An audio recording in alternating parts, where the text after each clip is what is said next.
ఏంటి నీ ధైర్యం? ఏంటి నీ ధైర్యం? ఒక్కసారి ప్రార్థన చేసేవాడు దేశంలో గొప్పడైతే నేను 3 సార్లు ప్రార్థన చేస్తాను. దేశాన్ని గజగజలాడించే శక్తి నా ప్రార్థన ఉంటుంది. నేను ప్రార్థించే వ్యక్తిని కాదు, ప్రార్థన చేసినప్పుడు నేను అడిగిన వాటిని పొంది ఉన్నానని నమ్మే ప్రార్థనాపరుణ్ణి నేను. అందరూ ప్రార్థన చేస్తారు కానీ నమ్మరు.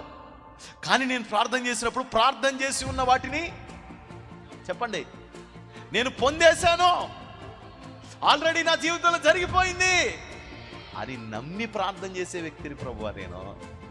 ప్రార్థన చేసేవాడిని కాదు, ప్రార్థన చేసిన వాటినెల్లా పొంది ఉన్నానని నమ్మి ప్రార్థన చేయగలిగిన వాడి ప్రభువా నేను.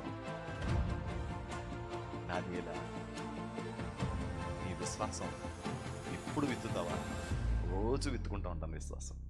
రోజు నా విశ్వాసాన్ని నేను పరీక్షించుకుంటాను. నా విశ్వాసాన్ని నేను ఎప్పటికప్పుడు పదును పెడుతూనే ఉంటాను. దేవుడిని అడుగుతూనే ఉంటాను. విశ్వాసాన్ని దేవుడు ఆశ్చర్యంగా పలుకుతాడు.